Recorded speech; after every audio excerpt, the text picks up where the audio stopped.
The streets of New York City have seen countless champions. Legends have battled through its unforgiving turns, its bridges, and its shifting winds. But on March 15, 2026, something different happened. Something that did not just win a race, but sent a message to the entire distance-running world. Hellen Obiri stepped onto the start line of the New York City Half Marathon, already carrying one of the most decorated resumes in modern distance running. A two-time world champion on the track, an Olympic medalist, a New York City Marathon champion. But even with all that, there were still questions. Could she continue her dominance on the roads? Could she keep evolving in a sport where the margins are brutally thin? Could she still find another level? By the time she crossed the finish line, those questions had been answered with authority. The clock read 1 hour, 6 minutes, and 33 seconds, a new course record, a performance that did not just win the race, but rewrote what was possible on that course. From the very beginning, the race carried a different kind of tension. The conditions were far from ideal. Cold air, swirling winds, and a course that demands constant rhythm changes. New York is not a place where records come easily. It is a course that punishes impatience and exposes weakness. That is what made what happened even more significant. The early miles unfolded with a controlled aggression. A lead pack formed quickly, featuring some of the strongest names in women's distance running. Sharon Lokedi, the previous course record holder, was right there. Others stayed close, watching, waiting, conserving energy. No one wanted to make the first mistake. Obiri settled into position with the calm of someone who understands exactly how these races unfold. There was no panic in her stride, no unnecessary movement, just efficiency. Every step looked measured, almost effortless, but underneath that calm was a constant evaluation of the race. Through the opening kilometers, the pace was honest but not reckless. The group stayed compact. This is where many races are lost mentally. Runners begin to question whether they are comfortable enough, whether the pace is sustainable. Obiri did not show any of that hesitation. She stayed patient, locked in, letting the race come to her. As the race progressed into the middle section, the course began to take its toll. The subtle inclines, the turns, the exposure to wind, all started to stretch the field. This is where experience becomes everything. It is not just about fitness anymore, it is about knowing when to respond and when to wait. Obiri remained composed. Sharon Lokedi was still there, matching moves, refusing to give any ground. The two of them represented not just the present, but the future of road racing at the highest level. Every stride between them carried weight. Every small surge was a test. But the real race had not started yet. That moment came as they approached the final 5 kilometers. This is where championships are decided. This is where hesitation becomes defeat and decisiveness becomes victory. And this is exactly where Hellen Obiri made her move. It was not a sudden explosion. It was something more calculated, a gradual increase in pace that forced everyone else to make a decision. Go with her and risk everything, or hold back and accept second place.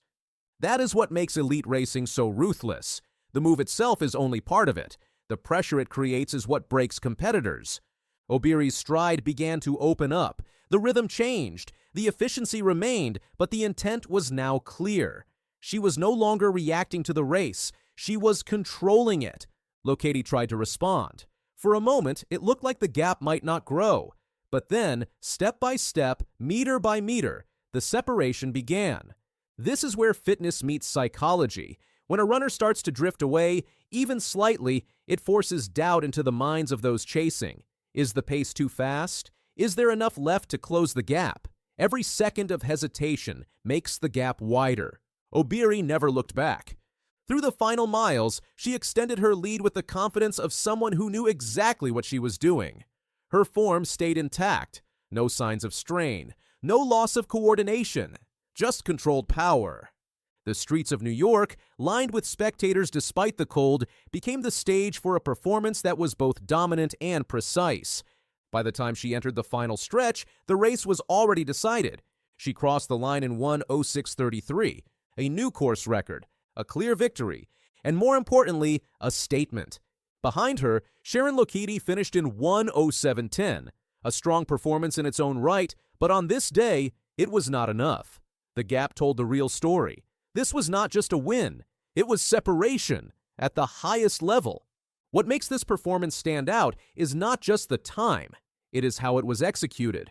New York is not a flat, fast course designed for record chasing. It requires strength, adaptability, and tactical awareness.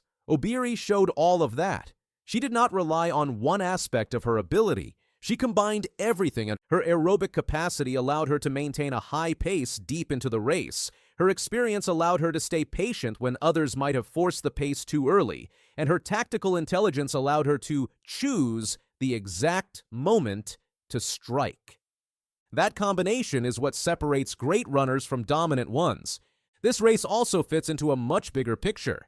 Hellen Obiri has been building something on the roads over the past few years. Her transition from track to road racing has not just been successful, it has been strategic. Each race has added another layer to her profile as a complete distance runner.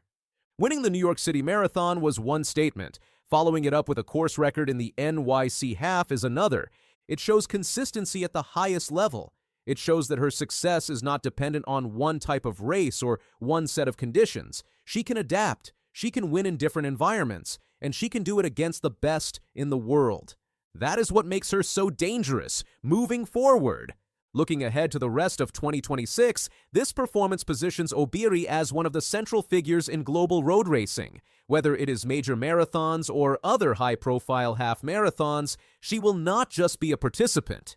She will be the one everyone is watching. And that changes races before they even begin. When a runner establishes this level of dominance, it affects strategy across the field. Competitors start thinking about her moves, her timing, her strengths. They adjust their own plans because of her presence. That psychological edge is something that cannot be measured by times or splits, but it is very real.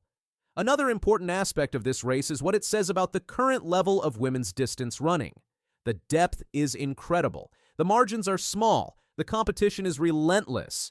And yet Obiri was still able to create clear separation. That is not easy in today's field. It requires not just being slightly better, but being significantly better on the day. It requires executing a near-perfect race. That is exactly what she did. There is also something to be said about her racing style. It is not chaotic. It is not overly aggressive early. It is controlled, intelligent, and efficient. She does not waste energy. She does not make unnecessary moves. And when she does make a move, it matters. That level of discipline is what allows her to perform consistently at such a high level. As the 2026 season continues, the expectations will only grow. Every race she enters will carry added pressure. Every performance will be analyzed. That is the reality of being at the top.